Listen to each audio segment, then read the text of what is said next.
अस्सलाम वालेकुम किसान भाइयों, जैसा कि आप जानते हैं कि इस साल पत्ता लपेट सुंडी ने बहुत बड़े एरिए पे अटैक किया है, जिसकी वजह काफ़ी देर तक खुश्क मौसम रहा है, जिसकी वजह से बारिशें नहीं हुई और पत्ता लपेट सुंडी हमलावर हुई है धान की फसल के ऊपर। आज हम बात करेंगे इसके ईटीएल लेवल के बारे में, इसके कंट्रोल के बारे में, और ये कितना नुकसान कर सकती है फसल का, कितना माशी तौर पे किसान का नुकसान कर सकती है, उसके बारे में हमें इसके तदराक के लिए क्या करना चाहिए।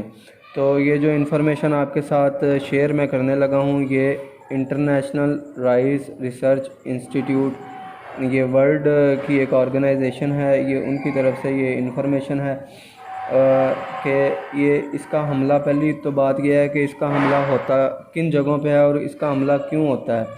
इसके हमले की सबसे बड़ी वजह यह है कि जब किसान अपनी धान की फसल में यूरिया का ज़्यादा इस्तेमाल करता है तो इसका हमला आता है। जब आपकी ये जो खाले बनने हैं इनकी सही तरह से सफाई नहीं होती, उन जगहों पे उन जगहों की वजह से इसका अटैक आता है। इसके अलावा जो छाँव में आपकी फसल होती है उसका अटैक आता है, और जिन इलाकों में दोहरी धान की फसल उठाई जाती है और ये उन इलाकों में भी फसल को डैमेज करती है।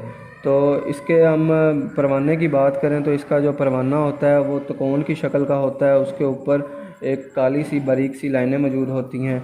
और ये सुंडी के करैक्टर के बारे में बात करें तो ये इसके जो होते हैं ना पाँव, ये इतने कोई मज़बूत नहीं होते। अपने आप को सहारा देने के लिए ये धागे निकालती है और पत्ते को दोनों साइडों पे लपेटती जाती है, उसको फोल्ड कर देती है, और लपेटने के बाद ये उसमें पत्ते में जो मौजूद जो क्लोरोफिल होता है उसको चाटना शुरू हो जाती है। जब पत्ता सफ़ेद हो जाए तो ये उसको खाना बंद कर देती है। क्यों खाना बंद कर देती है? तब ये पत्ता खुल जाता है और ये सुंडी बड़ी हो जाती है और मूव कर जाती है। और ये इसका ईटीएल लेवल क्या है, अब हम इसके ईटीएल लेवल के बारे में बात करेंगे। ये नुकसान की माशी हद तक कब पहुंचती है? देखें किसान भाइयों, ये जो धान की फसल है इसका 40-50 दिन की हो अगर, तो इसके ये जो वेजिटेटिव ग्रोथ का मरहला होता है, ये जो इंटरनेशनल राइस रिसर्च इंस्टीट्यूट है, इसके ये जो मालूमात है, ये जो आपसे शेयर कर रहा हूँ, इनका डाटा है कि अगर 40-50 दिन की फसल हो, अपनी वेजिटेटिव ग्रोथ में हो, और अगर उसके 50% पत्ते भी ये पत्ता लपेट सुंडी खा जाए तो तब भी ये ईटीएल लेवल पे नहीं पहुंचती, मतलब आपका नुकसान नहीं होने वाला।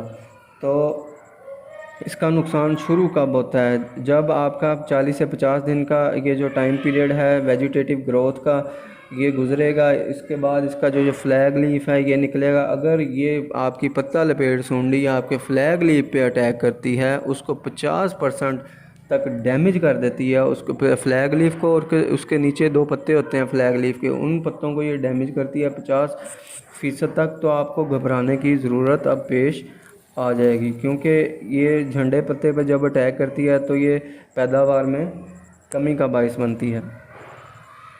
वेजिटेटिव ग्रोथ के दौरान अगर इसका अटैक हो भी जाए तो आपने परेशान इससे नहीं होना। हमारे किसान क्या करते हैं, जब इसका अटैक देखते हैं, इसका अटैक पहले तो नज़र आता है जब पत्ते सफ़ेद हो जाते हैं, तब तक ये अपना काम कर चुकी होती है, और स्प्रे इसको कंट्रोल करने के लिए करते हैं। वो सस्ती से सस्ती स्प्रे लैम्बडा ले आएंगे या इस तरह की कोई और स्प्रे ले आएंगे।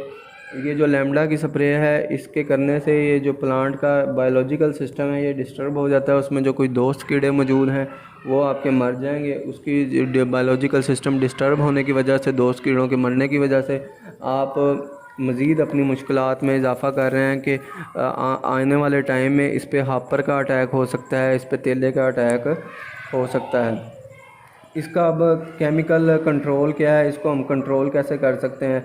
यूरिया आप कम से कम इस्तेमाल करें, ठीक है, वक्फे से इस्तेमाल करें, पूरी बोरी ना 30 से 35 किलो की डोज़ रखें, बट्टों को अपनी साफ़ रखें, उसके बाद पानी खुश्क करके लगाएं ताकि आपके पौधे मज़बूत हों, गिरने से बचें।